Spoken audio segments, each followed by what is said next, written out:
Hello my dear students, I welcome you again in my next topic, that is solutions.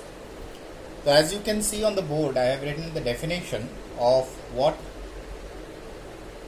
is actually a solution.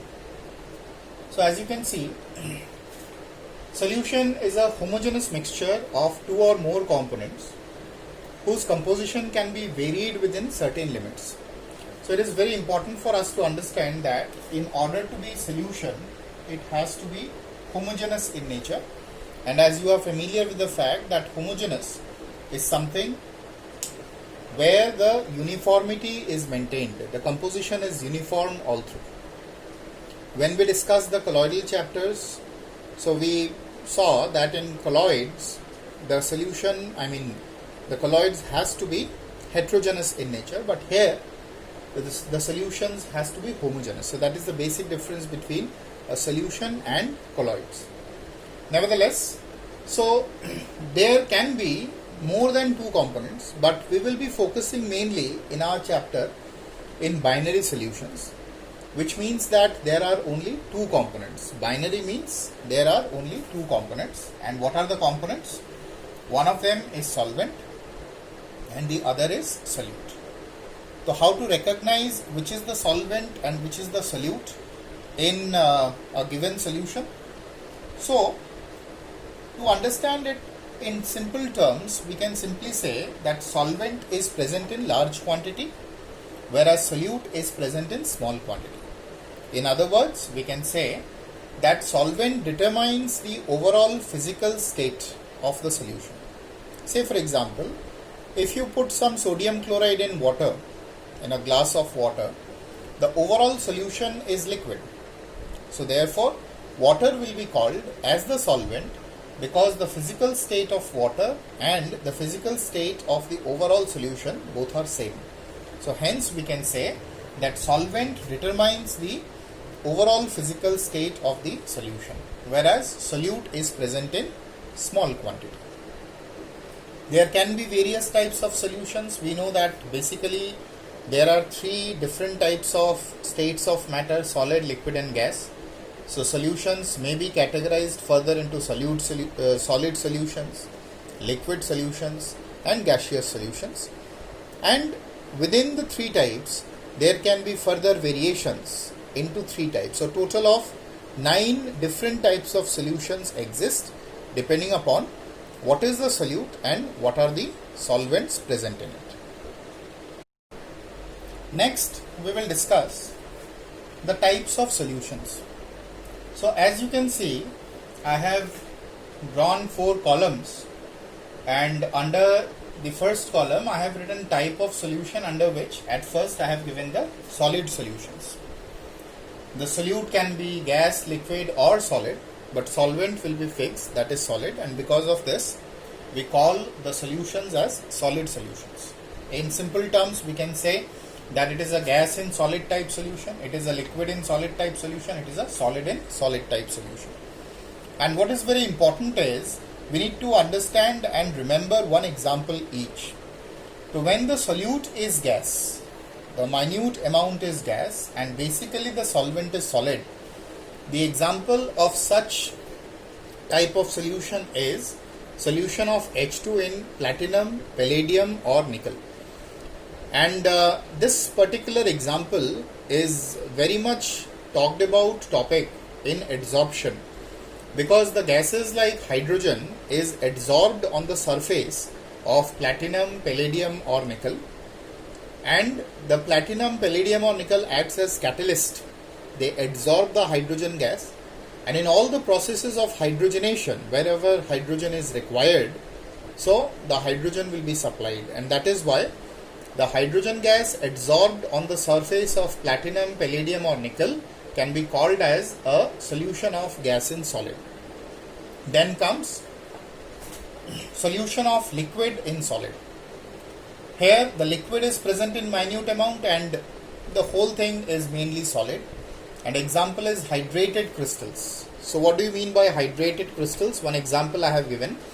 So all those salts which are associated with waters of crystallization, Blue vitriol is the example that I have written on the board, copper sulfate pentahydrate. So water molecules are present, but as a whole it is solid. So water being a liquid is present in minute amount. So in spite of the fact that water is present, but overall structure is solid, because of which we can consider it as an example of liquid in solid type solution.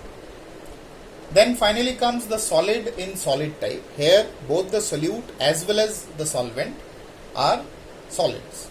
Example, all metal alloys. Okay, so you will get to know about the interstitial solids, where in the main crystal lattice, in between the crystal lattice sites, there are certain unoccupied space called voids, where some other metals, smaller metals, get into it, resulting in the formation of interstitial solids. And that is why we say that all metal alloys are examples of solid in solid type solutions. The next set of examples are the liquid solutions, where the solvent will be common every time, that is liquid, and solute can be gas, liquid or solid. So at first, if we look at the example of gas and liquid, these are very common examples that we come across in our day-to-day life. So it is not very difficult for us to remember.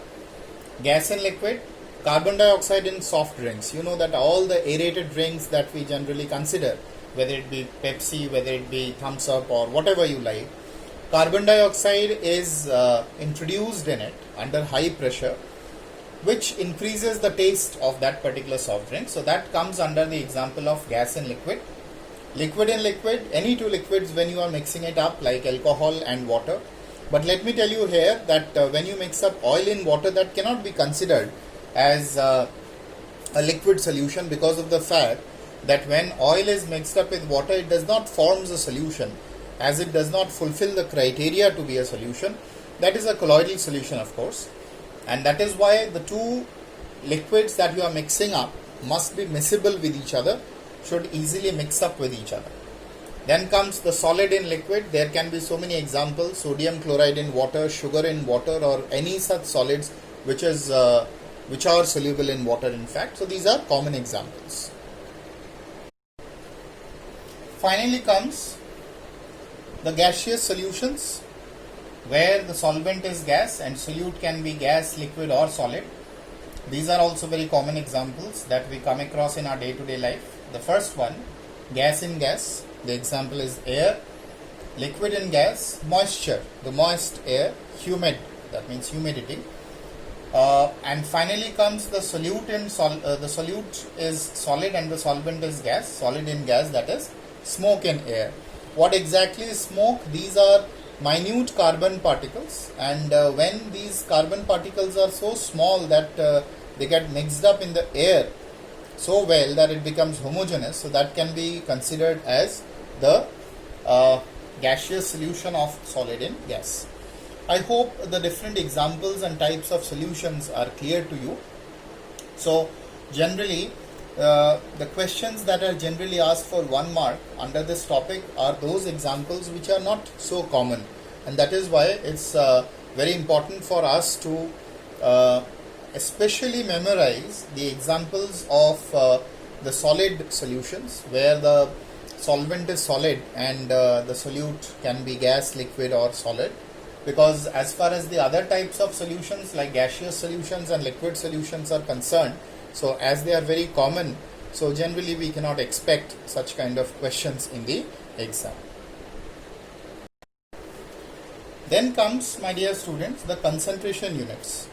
How the solutions are expressed, because every parameter must have a scale to measure it, and solutions are no exceptions to it.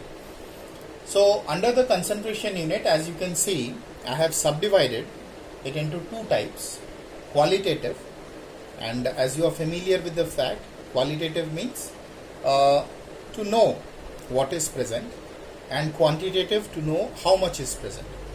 So qualitatively speaking, we can say that solutions can be subdivided into two types: dilute solutions and concentrated solutions. So in dilute solutions, the quantity of solute is relatively very small as compared to the solvent, And in case of concentrated solutions, the quantity of the solute is quite considerable. I would not say it is more than that of solvent, but it is quite considerable. As for example, if you are given a sugar solution to taste and a very small amount of sugar has been added to water, so obviously the taste of sugar will be much lesser, and we say that it is a diluted solution. But at the same time, if you keep on adding 5 to 6 more spoons of sugar to it, so automatically the sweetness will be increasing, and that is why we can say that qualitatively it has become more concentrated. But coming to the right hand side, we can see quantitative analysis. So this is more important for us.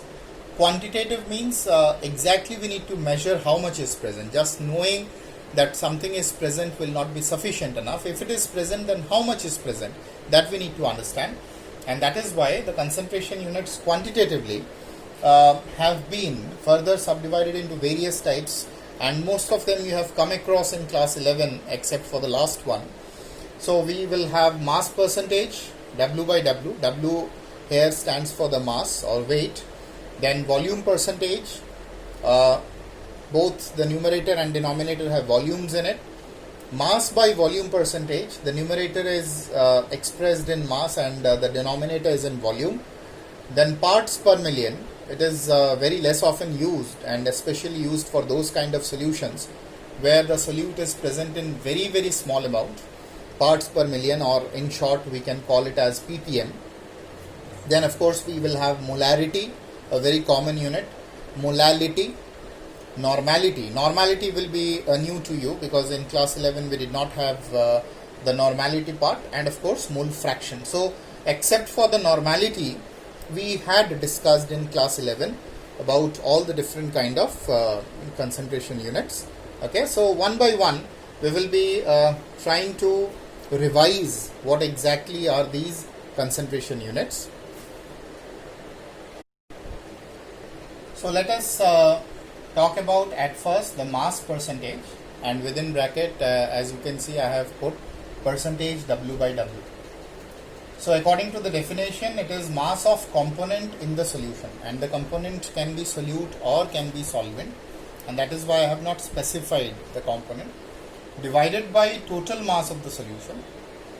And this fraction has been multiplied with 100, because you know that whenever we talk about percentage, it is to be converted to out of 100. So here the thing is both the numerator as well as denominator are expressed in the units of mass. If the upper part is gram, the lower part also has to be gram. Both the units have to be similar. And if one is in gram and the total thing has been given in kg, so both of them have to be converted to the same unit. Either you convert gram to kg or kg to gram, so that dimensionally they get cancelled off, and as such the mass percentage does not have any unit. Same is the volume percentage. In place of solids, if suppose we are mixing up two liquids, so it is more appropriate to express them in terms of volume. So volume of the component divided by total volume of the solution multiplied with 100. So both again must have the same unit. If this is ml, this also must be in ml. If this is in liter, this also must be in liter.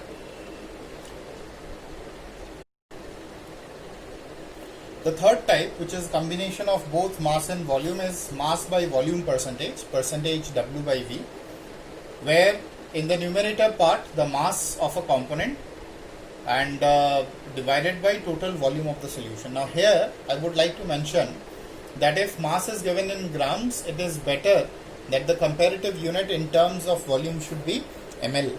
Okay, and if the mass is in kg, so it's better to use the total volume of the solution in liter. Okay, so we will try to understand them in a better way with the help of certain examples. Now, after completion of the three types of percentages, type concentration units, if it is said that what do you mean by 10% W by W Na2CO3 solution? Okay, so it will be mentioned within the question W by W.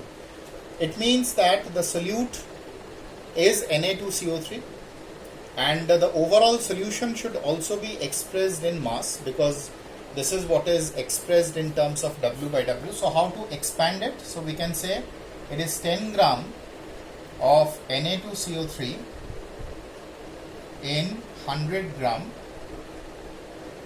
solution. 100 gram solution.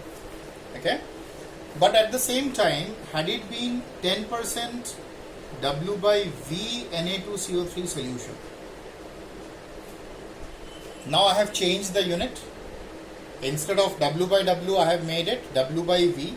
So if you are to expand it, so it still remains 10 gram of Na2CO3, but no longer it will be 100 gram, rather it will be 100 ml solution. Is it clear? So it completely depends upon what has been written within bracket. Okay, and Na2CO3 of course is found in solid state. If two liquids are mixed up, and suppose we have ethanol in water type mixture, and it is said that 10% V by V ethanol solution. So how to expand it? Because both of them are V by V, so I will write 10 ml of ethanol is present in 100 ml solution.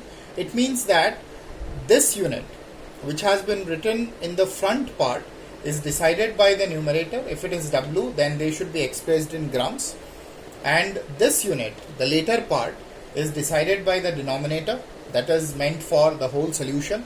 If it is W, so it will be in grams, and if it is V, it should be in ml. The next concentration unit, as we can see, is molarity, a very common unit that you will come across in the numericals. So as you have already studied in class 11, it is the number of moles of solute. So here I have mentioned specifically solute has to be in the numerator, divided by volume of solution that must be expressed in liters. It means that if the volume of solution is in ml, it is mandatory to convert it into liters, and the solute has to be converted to moles. Say for example, if you are given 5.3 grams of Na2CO3 in 250 ml of solution, then what is the molarity? So in the question you are given the solute in terms of grams and the overall solution in terms of ml. So both of them need conversion, because then only we can fit into the definition of molarity. So what to do with 5.3 gram? So we know that if you want to convert the given mass to moles, you have to divide the mass to moles by, you have to divide the mass by the respective molar mass of that particular substance, so that it is converted to moles. So molar mass of Na2CO3 is 106 gram per mole. The unit of molar mass is gram per mole. So it means that number of moles for sodium carbonate comes out to be 5.3 divided by 106. Again, the 250 ml has to be converted to liters, and either you can convert it into liters by dividing by 1000, or you can also write 250 multiplied with 10 to the power minus 3 liters, and you can put it in the denominator. So it becomes molar now. Okay, so it is very simple. So whatever unit you are given, you need to convert into moles.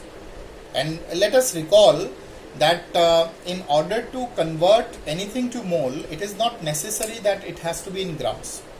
There are various ways of converting the units to moles.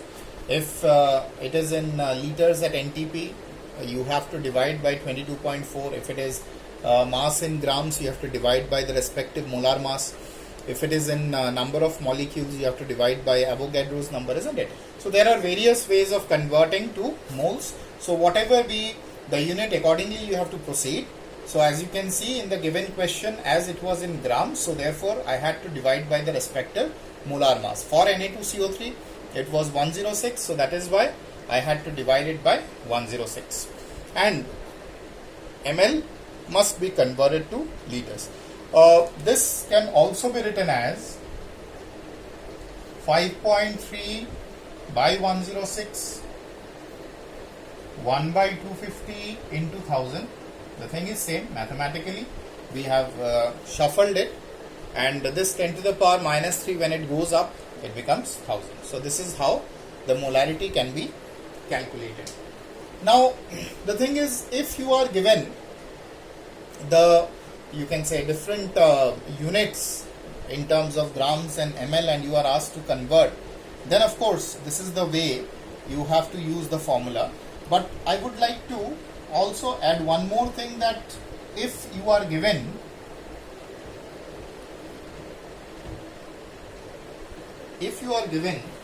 already the molarity of a solution, suppose you are given 3 capital M H2SO4 solution, and you are asked that what is the meaning of it. So there are various ways of expanding it. So when I say 3 molar H2SO4, I mean to say that the molarity of the solution is already given, and it is 3. It means that the ratio of number of moles of solute divided by volume of solution is 3. And you know that 3 can be written as 3 by 1. What does that mean? It means that the number of moles of solute is 3, whereas the volume of the solution is 1 liter. So therefore we can write it is equal to 3 moles of H2SO4 in 1 liter of solution. I hope it is clear to you. How have I expanded 3 molar as 3 moles of H2SO4 in 1 liter of solution? Or we can also write 3 into 98 grams. Where from this 98 has come? It is the molar mass of H2SO4. So if you want to convert gram to mole, we divide by molar mass. But if you are to convert moles to grams, we have to multiply with the molar mass. So 3 into 98 grams of H2SO4 in 1000 ml of solution. So I have converted 1 liter of solution to 1000 ml of solution. So this much we can expand. Beyond this we cannot go, because the unit of solute is expressed in grams and the unit of solution is expressed in ml, and being different units you cannot add them up or you cannot subtract it, and that is why we cannot go beyond this particular point. But you should remember how to expand the units, because these will be required when we do the numericals based on the solutions. The next concentration unit is molality. The two sound very similar, molarity and molality, but as far as the symbol is concerned, whereas molarity was expressed in capital M, molality is expressed in small m. So when you look at the formula of molality, so you will get the difference only in the denominator. In molarity, you had number of moles of solute in the numerator. Here also you get the same thing. But in molarity, you had volume of solution in liters. But here in molality or small m, instead of volume of solution, you will have mass of solvent. That too must be expressed in kg. So as usual, if you are given the mass of solute in grams, you have to divide by the molar mass so as to convert it into the number of moles. And here it is not the solution that should be considered in the denominator, it should be the solvent. So that is very important, because most of the students make mistake in the denominator part and they mix up, they get confused with the solvent and solution part. Previously, when it was molarity, we had volume of solution, the total thing. But here in molality, we don't have the total thing. You have the solvent only. Okay, solvent, remember my students, it is one of the components, not the totality. So let us try to understand this molality again with the help of example. Suppose you are given 3 molal H2SO4 solution. 3 molal H2SO4 solution. So how to expand it? So again, because I have written 3, it means I make this one as 3 and this one as 1. So 3 moles of H2SO4 in 1 kg of solvent, not solution, mind you. 1 kg of solvent. Okay. What else we can do? 3 into 98 grams of H2SO4 in 1000 grams of solvent. Again, I have not made any change. I have simply changed the kg to gram. But unlike the molarity part, where I could not write any more steps because the unit on the left hand side was gram and the right hand side was ml, we can go one step further here. Why? Because the solvent is in grams. The solute is also in grams. So, if I add solute and solvent, which I can do because both of them are in grams, so we get the total mass of the solution. So, I can also write 3 into 98 is how much? 294 grams of H2SO4 in, if you add this with this, it becomes 1294 grams of, what should I write? No more it is solvent, rather it is solution. Is it clear, my friends? So, up to this much it was solvent, but the moment I add up this value with this value, so this becomes the total mass, and the total mass is 1294. So total stands for solution, and that is why we can say that as far as the molality concentration unit is concerned, you can expand it in more number of lines, unlike the molality, because in molality you did not have same kind of unit for the solution and the solute, and you cannot add up if the units are dissimilar. Here, one more important thing that I must discuss with all of you. A very common question is asked that which of the two, molality or molarity, okay, is more preferred, and what is the reason behind it? See, when we discuss the capital M or molarity, we had a volume term in the denominator, but in molality you don't have any volume term. Okay, everything is expressed in mass. So mass is something that does not change with temperature, and because it does not change with temperature, so therefore we can say that the molality of a solution remains constant irrespective of the temperature conditions, whereas molarity of a solution changes with change in temperature. Why? Because volume of a solution is dependent on temperature. So because volume is there in the molarity, so with the change in temperature, as volume will change, the molarity also changes, and therefore we rely more upon molality, that is small m, because it does not change with change in temperature. Not only molality, all those units like percentage W by W or the next coming mole fraction. So these are the units which do not depend upon volume of the solution anywhere, and that is why they are temperature independent. What is the meaning of temperature independent? No matter whatever be the temperature, the value of these units will remain the same. It will not change with change in temperature. Whereas the units like molarity, percentage W by V, percentage V by V, normality, which we are yet to discuss, they all depend upon volume in one way or the other, and as volume depends upon temperature, so therefore with the change in temperature these values will also change, and that is why they are less advantageous with respect to the units which do not depend upon temperature. The next one is the mole fraction. Suppose we have a binary solution containing two components A and B. If you are asked that what is mole fraction of A we can simply say it is the number of moles of A out of the total number of moles of solution. So if you are asked what is total number of moles of solution, so of course it is the sum total of the number of moles of all the components, that is A and B. So hence mole fraction of A is number of moles of A divided by number of moles of A plus number of moles of B.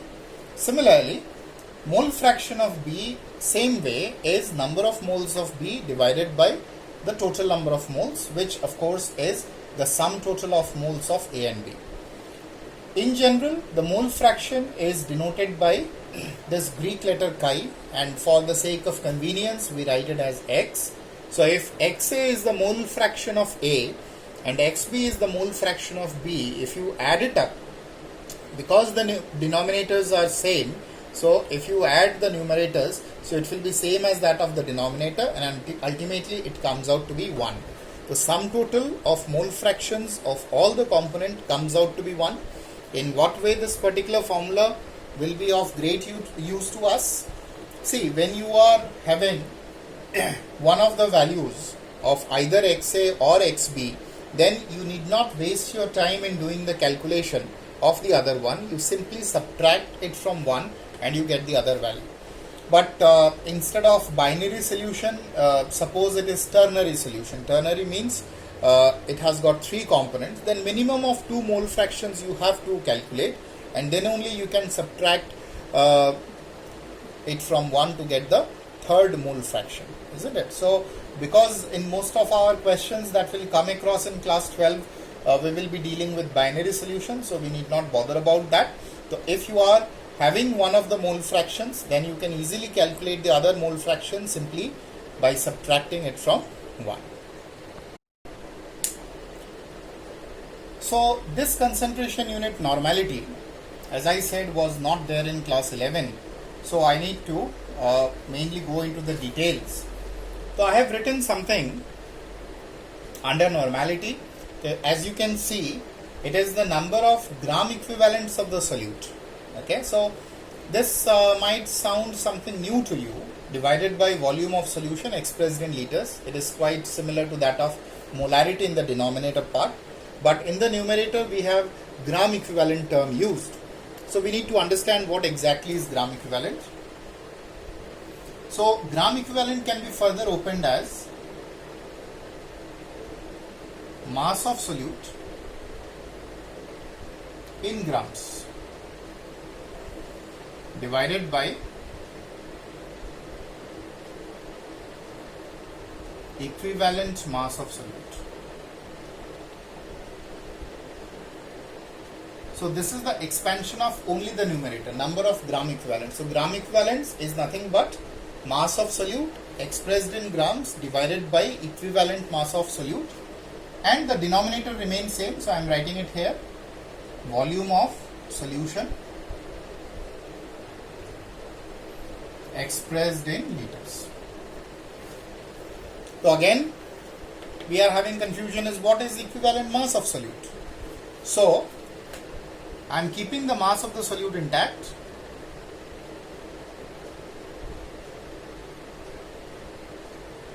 No change. And again I am expanding the equivalent mass of solute. It is molar mass of solute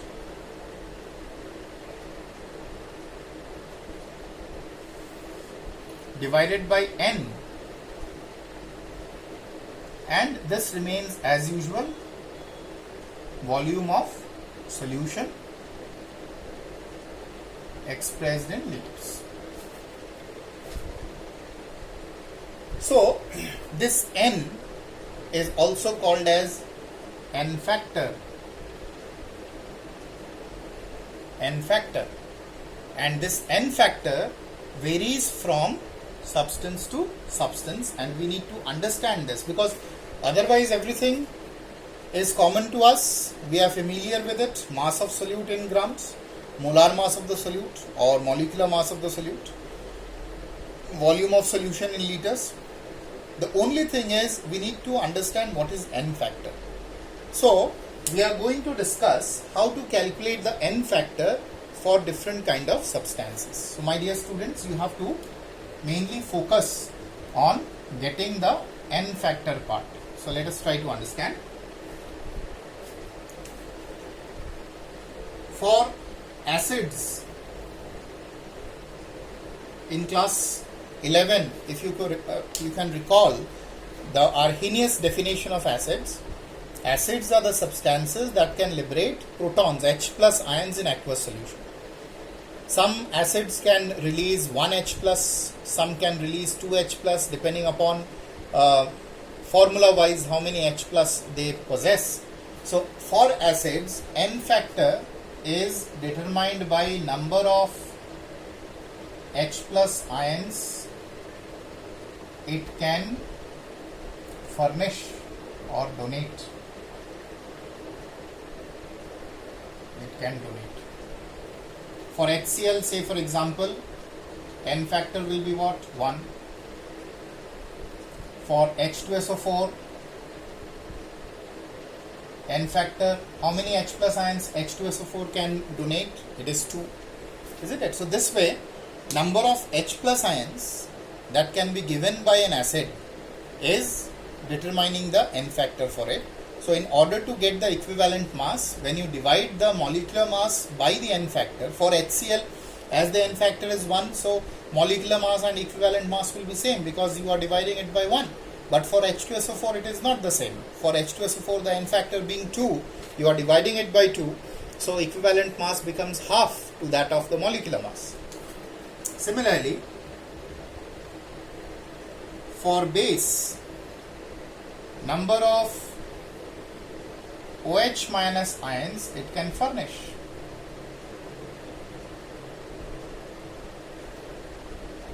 Or donate. If the base is sodium hydroxide, N factor is 1.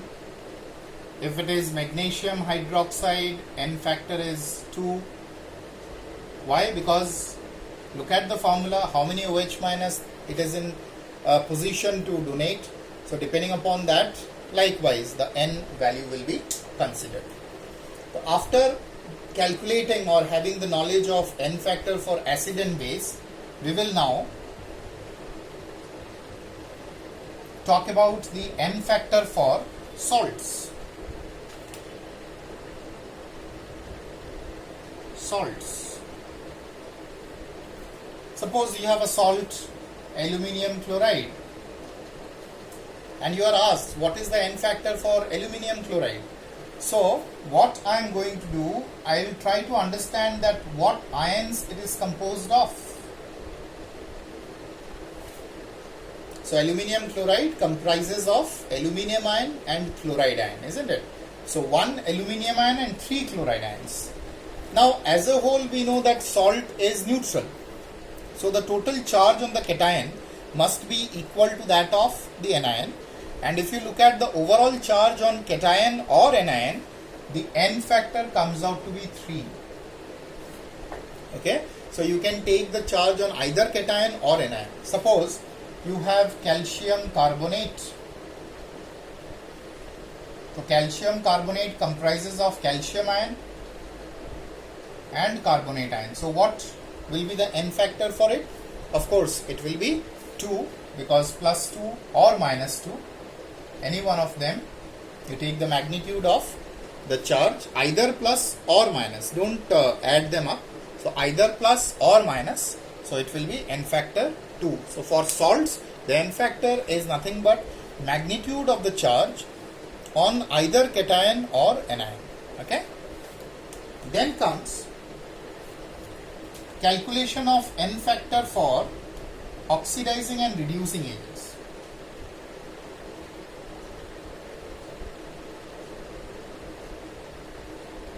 Oxidizing and reducing agents. Okay. So how to calculate the N factor for oxidizing and reducing agents? Suppose you are to calculate the N factor for potassium permanganate in acidic medium. Why have I specified acidic medium? Because you will study it in D block elements, that KMnO4 is a very strong oxidizing agent, and it is a strong oxidizing agent which can act both in acidic medium as well as basic medium. So in acidic medium, if I ionize it to permanganate ion, of course K plus will be there, but that is not important because that does not undergo any change in the solution.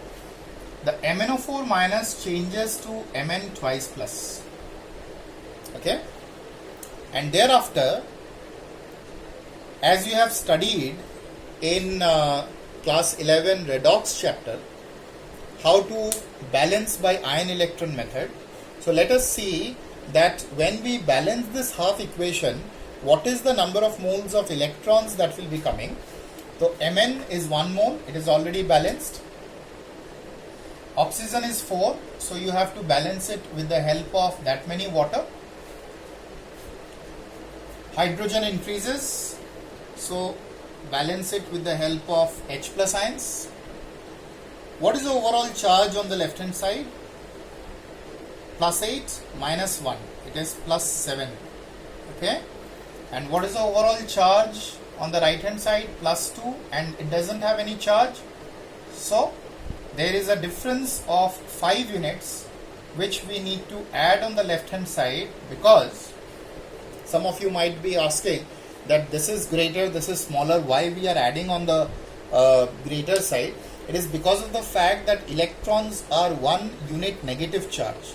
So being unit negative charge, you are actually subtracting it, isn't it? So though we are writing plus 5 electron minus, it means you are subtracting actually. So 7 minus 5 comes 2. So the N factor for KMnO4 in acidic medium will be 5. So this way we understand the N factor. So let us try to recall. The N factor for acids is the number of H plus ions that it can donate. For bases, it is the number of OH minus ions it can donate. For salts, it is the magnitude of the charge on either cation or anion. And for oxidizing and reducing agent, it is the number of electrons lost or gained. Because I have taken the example of oxidizing agent, so therefore electrons are being gained as it is on the left hand side. But instead of oxidizing agent, if I would have taken the reducing agent, the electrons would have come on the right hand side. But nevertheless, whether it is on left hand side or right hand side, N factor has nothing to do with that. We have to consider only that number. So that particular electron lost or gained should be considered as the N factor. So this is how the definition of normality gets completed, and hence we can say that normality denoted by capital N is mass of solute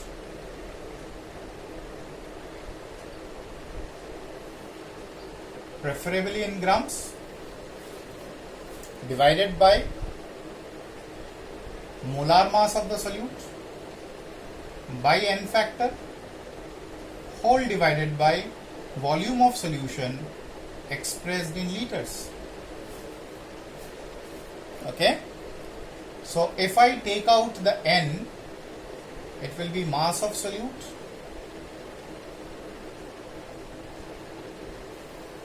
by molar mass